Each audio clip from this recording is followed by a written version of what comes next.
Ladies and gentlemen, thank you for listening. Thank you for downloading. And thank you for subscribing to the latest edition of the 12 Kyle podcast. I am your boy, 12 Kyle. Man, check this out. Sometimes you got to have a nose for trouble. What I mean by that is like sometimes you have to know there has to be some type of spidey sense or something in the back of your brain that's saying like, hey, this ain't exactly the most ideal situation, so let's get out of here.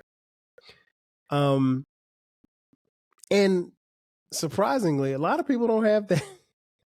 They don't have a nose for trouble. uh, I honestly think that I do. Um, I've been in situations where things have kind of popped off or things have gone left, and I think other than God, I think that there's a sense in me that says, hey, this ain't what it's looking like. So you got to be a little bit smarter about, what it is you're doing. And what I want to talk about on this episode is just really having a nose for trouble. One of my favorite albums to listen to, one of my favorite albums is, and I talked about it on this podcast, is the Purple Tape. Now, if you're not familiar with the Purple Tape, it is Raekwon's debut solo album, Only Built for Cuban Links. And the skit is just, there's a skit on there that's just downright hilarious.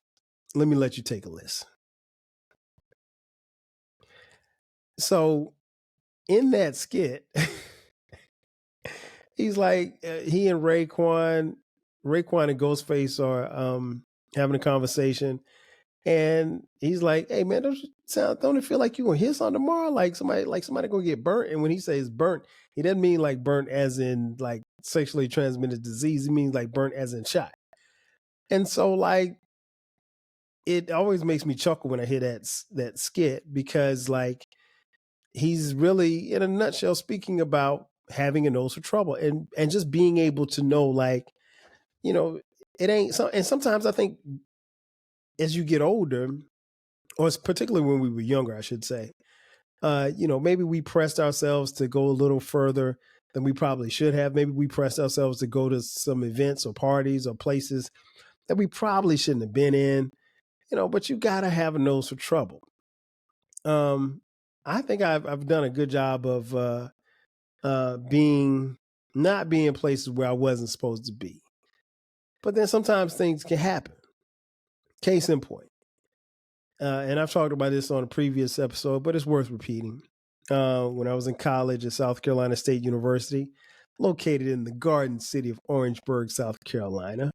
It's a historically Black college and university. I used to party, and just like anybody else, you go to parties. And this one particular night, there was a party at this club called Foxy 44. It was just interesting about Foxy 44. Foxy 44, prior to becoming a club, was a church. So you go from being a church to a club. So yeah, I'm at this party at Foxy 44, and having a good time. The Uncle Luke comes on. I'm in there sweating out somebody's daughter's perm. And the night is going so well until it wasn't. A fight breaks out, right? And here's the thing about being in parties when a fight breaks out. If a fight ever breaks out, if you're at a club, you're at a party, leave. Because it doesn't matter what the vibe is prior to the fight. Once the fight happens, you can't get that vibe back. Like the vibe has permanently been destroyed. So there's nothing you can do. So you gotta bounce, right? So, and Foxy 44 was a pretty popular hangout, and we would go there like I want to say at least every Thursday or so. So anyway, long story short, fight breaks out. So I'm like, all right, I got to get out of here. And so as I'm leaving the party, and now keep in mind, I came to the party with one of my teammates, my man Carl. Shout out to Carl. Carl had this, he had like this little Ford Festiva or something. And it was crazy because like on the side of it, remember back in the day when my old school people remember this. Remember back in the day, you have the writing on your car, on the side of the car, like on the panel, on the doors and stuff, on the lower end of the doors. He had the phrase "cutie pie" on his car. Now Carl's probably about 6'2", 250. Why he had cutie pie on the side of his car, I have no idea. Carl's from Pennsylvania, matter of fact. So that night we went to the club. I rode with Carl, and Carl's car was a stick shift. And Carl ended up getting drunk. I didn't drink at the time, right? So fight breaks out, and earlier that night, before the fight broke out, Carl gave me his keys. He was like, "Yo, KD, here's my keys. I'm not driving." And I was like, "Well, how are we gonna get back to campus?" He's like, "Man, we'll be straight." He's like, "But right now," he said, "but I can't drive." So he's like, "We'll find somebody to drive us back to campus." And the reason why he said that is because his car was a stick, and I didn't know how to drive a stick. So a fight breaks out. So I get Carl, and I'm like, "Yo, let's bounce." He's like, "Man, what you mean?" I was like, "Man, it's time to go."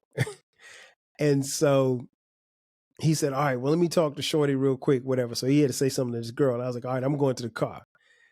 And man, listen, as I was leaving the club, it was also some of the dudes who was fighting. They were leaving the club too.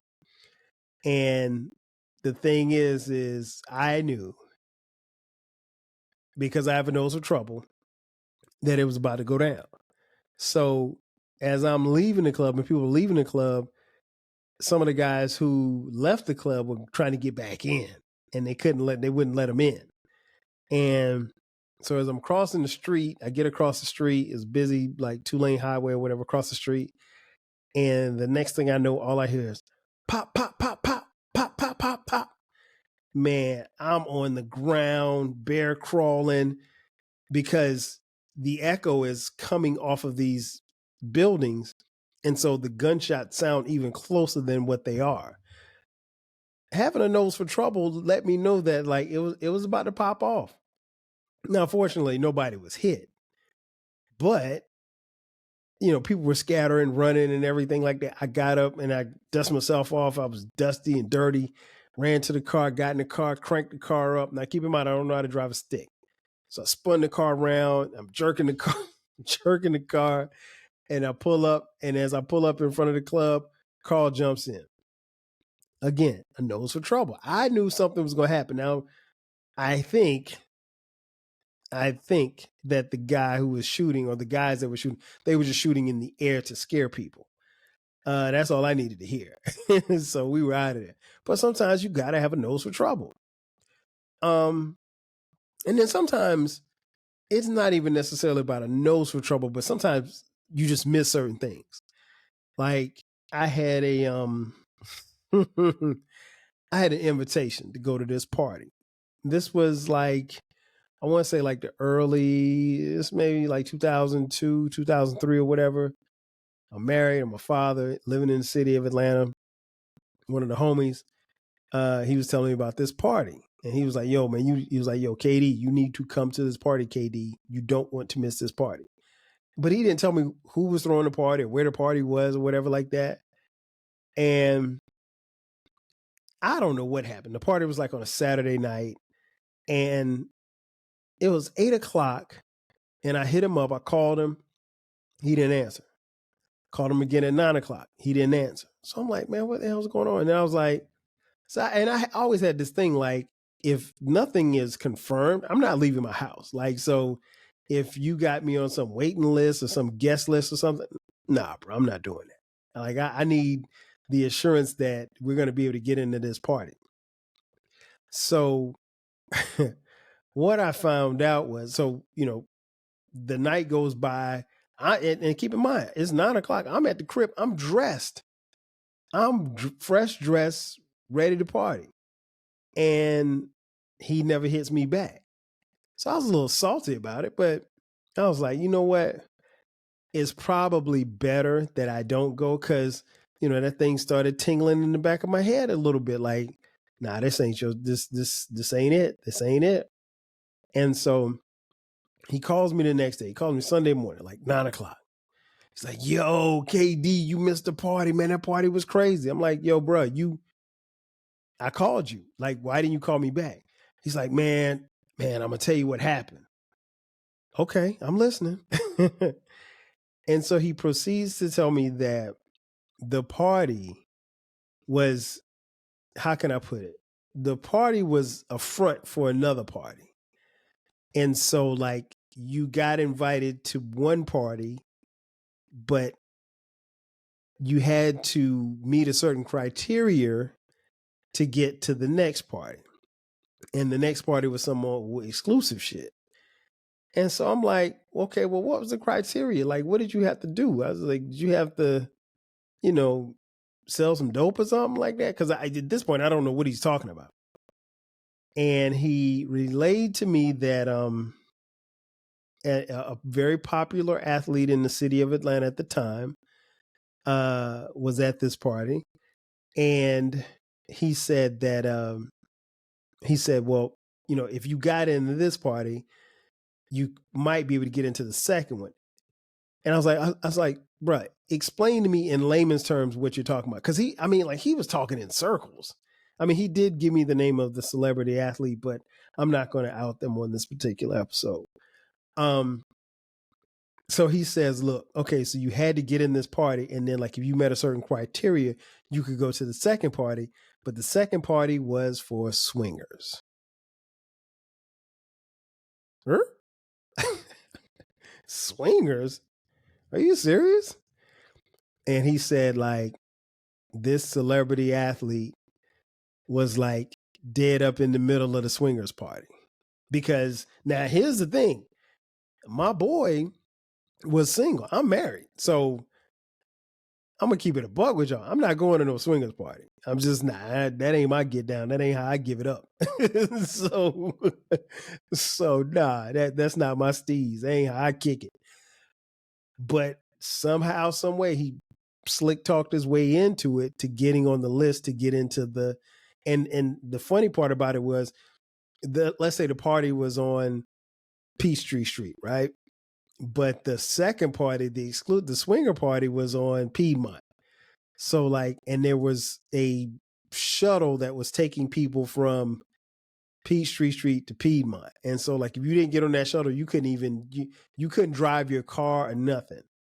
And you had to leave cell phones, all kind of stuff. So that's why when he got to wherever he was going, he couldn't call me because he didn't have a cell phone. And this was, like I said, this is early 2000s.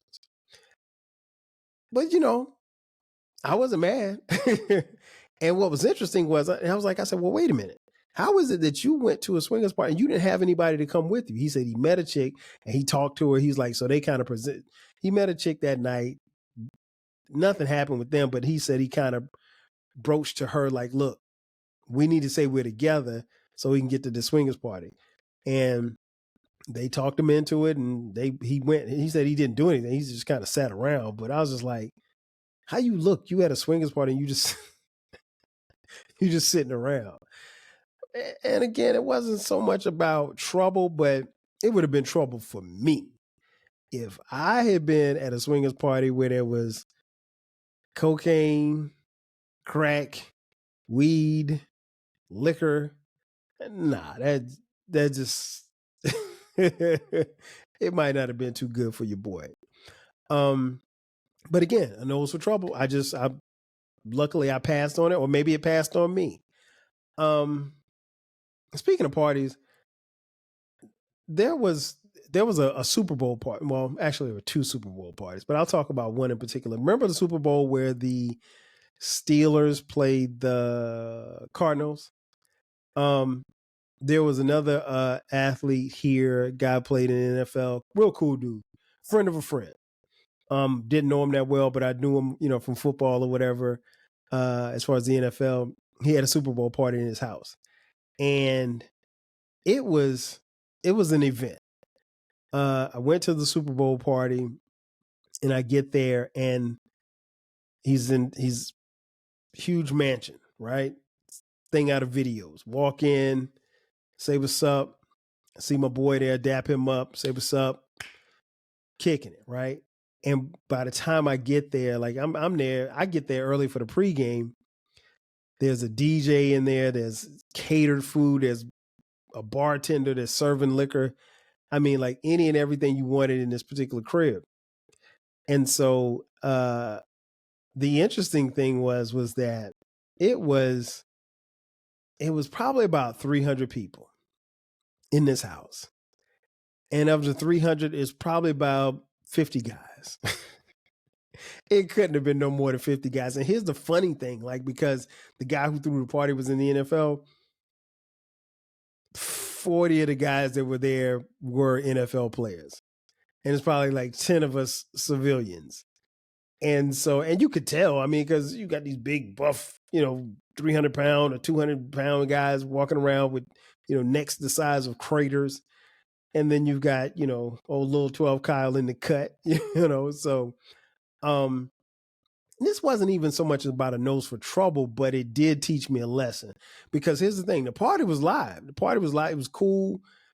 The women were beautiful. I'm not even gonna hold you. The women were beautiful. But the problem I had with that situation was something told me, like, hey man, you probably want to sit this one out. Like, because here's the thing, I don't go to Super Bowl parties, right? I just don't. Like, I would much rather sit and watch the game at the crib by myself or with the family. But I don't like to do crowds. I don't really do crowds that well like that, because I really want to watch the game, and I don't want to hear a whole bunch of people talking. And it was so loud in there that they had the TVs turned up. But when the commercials would come on, people watch commercials in the Super Bowl for the Super Bowl commercials. And when commercials would come on, they turn the TVs down and turn the music up, and the DJ would be cutting and stuff and playing records. And so, like, it was literally like a club in this house. There was a couple of sightings. I will say that two of the members from TLC stopped by, Chili and Chili and T-Boz.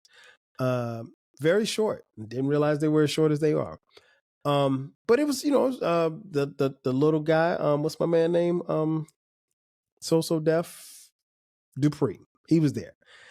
But it was a cool vibe. I'm gonna be honest with y'all. I remember 3 plays from that game.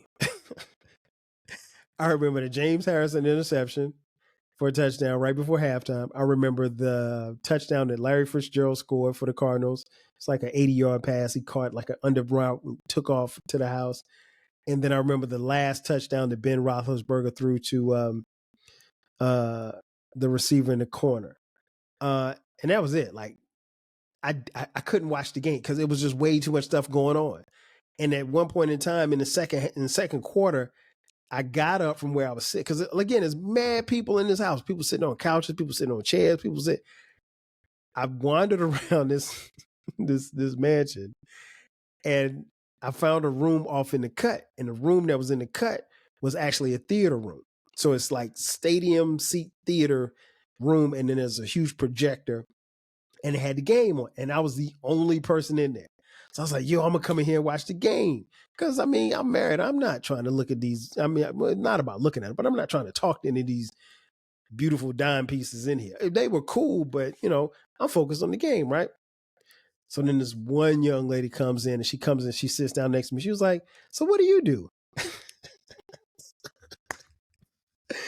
I'm like, look here, sweetheart. I'm not an NFL dude. So we get to talking or whatever like that. But suffice to say, I didn't see any of the, and I'm still mad about that. Like, there's nothing. And from what I understand, it was a great game. I can't tell you anything about that game other than the fact of those 3 plays and that the Steelers won at the end of the game. And while it wasn't something that would have got me in trouble, because it was a legit party, but it was just like one of those things, like, it was kind of like a waste of time. And I had like the feeling like it was going to, now don't get me wrong. I had a good time, but I would have liked to have enjoyed the game. And I didn't enjoy the game because quite honestly, I didn't even see the game. And of course, all of this comes on the heels at the time of this recording of your man Puff. Y'all call him Diddy. I'll never call him Diddy. He's always Puff to me. Puff Daddy. A couple of weeks ago, got his house raided by the feds. I would never be at a Puff party or a Suge Knight party for that matter. If Suge Knight were able to throw a party at his crib or whatever like that. And it's not that I got anything against Puff or Suge Knight. I don't think I fit in a Puff party. Rumors have been swirling about some of the things that the shenanigans that's been going on at Puff parties. And Puff always never really struck me as somebody like who you want to party with. I mean, while he seems to be cool, I guess, with the little bit that I know, I mean, and it's funny because like after all these years, even hearing these stories, I don't know much about Puff. I don't. And that's cool with me because I don't have to. But nah, I'm not trying to party with Puff. I'm definitely not partying with Suge Knight. Suge Knight, here's the thing about Suge Knight. His reputation was that of a gangster. I mean, we know he's Pyru Crip. Not Crip. I'm sorry. Jesus, my bad. Time out. Let me reverse that. He's a Pyru blood. So of course there's gang affiliations, but Suge never struck me as like the kind of dude you want to hang out with, at least from his public persona. Now, he could have been somebody, in different circles, and I've known and talked to people who've met him in real life, and they say he's nothing like his, what he was always portrayed to be. Because in hip hop circles, he was like the big bad wolf, and so, but I mean, Suge, from what I understand, is still locked up, and I don't think he's going to be getting out anytime soon. At the time of this recording, Puff is still on the streets. We don't know what's going to happen with Puff, but Puff's not somebody I want to party with. What is it about partying with Puff that makes people get amped up? I mean, other than the fact that he's very, very rich, but I mean, Puff looks and sounds like somebody that probably is into a few things that I'm not into, to say the least. And I'm talking about drugs. Now, this other stuff with this, his sexual preferences, whatever, do you, whatever floats your boat. That ain't my get down. That ain't my steez. That ain't how I kick it. So, but no, I mean, like, if you're being honest with yourself, answer this question. Would you party with Puff? Because again, Puff never looked to me like somebody that you want to party with. And I'm not just saying that just because he's in all of this trouble at the time of this recording, but Puff, honestly, even if you go back when Biggie was around, Puff always seemed like a square, at least to me. So I don't necessarily know that I would have wanted to party with him even back then.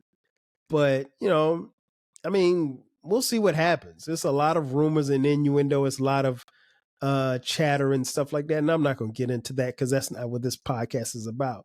I will say this much. If the feds come to your house and they raid your house, things usually work for the feds when they do that.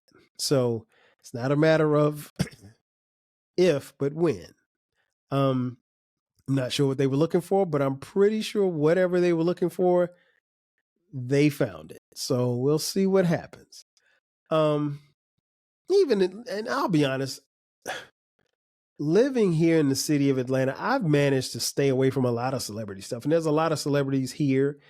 And I think one of the things that makes Atlanta a little bit different from other places is that, celebrities here, you can really like touch them. Like you can, it's nothing for you to see celebrities in different places and they're very, accessible.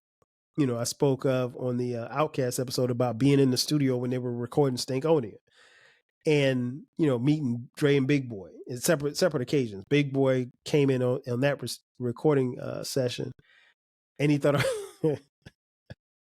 it's always funny to this day, Big Boy walks in and he sees me from the side and he thinks I am comedian TK Kirkland, which I don't think I look anything like TK Kirkland. So he comes up and he throws his hands out to give me dap because he thinks I'm TK. And he's like, my man, TK motherfucking Kirkland. And I give him dap. He's like, oh shit, you ain't TK. I was like, no, I'm not. I'm like, I'm KD. What's up, man? Big fan. He's like, oh man, appreciate it. Seen Dre around a couple of spots. And, just to name a few, I mean, again, it's a very accessible, it's not relatively speaking, it's not LA or New York, but, the celebrities move in certain circles and you don't really have to be in those circles. You can be circle adjacent and see them. So, but celebrity stuff, it never really fit my type of, it was never really my speed. I've been invited to things, and sometimes when certain celebrities are having things, those are the ones that you really want to stay away from, because not so much because of the celebrity, but because of like the groupies, male and female, mostly male, that, come around and stuff like that. And it's just that energy and that vibe. I just can't, I can't get with it, and then a lot of times, particularly when trouble comes, you can kind of smell it, because like, if this guy don't like this guy over here, and their crews are kind of beefing or whatever like that, you stay out of that stuff. So I just got a nose for trouble. In conclusion, I make sure that I stay in my lane and I stay out the way. And while I won't turn down a lot of invitations for a lot of things, I think if I have a feeling about something, then I know to stay away. And I think having that nose for trouble has kept me out of a lot of situations, both good and bad. And also probably some business opportunities. But my thing is this: if I feel like it's trouble around the way, I don't want no parts of it. So I've learned to listen to that sense and listen to that nose. And when I get that tingling in the back of my head, it's trouble, and I probably should go the other way. Ladies and gentlemen, that's going to do it for me. Thank you for checking out this edition of the 12 Kyle podcast.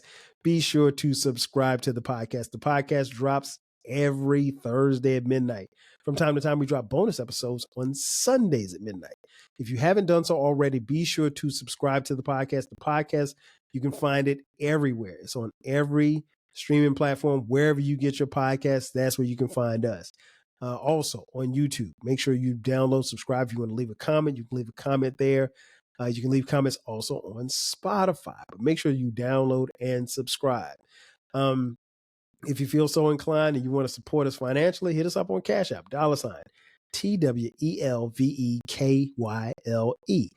On all of my profiles, I have a link tree link.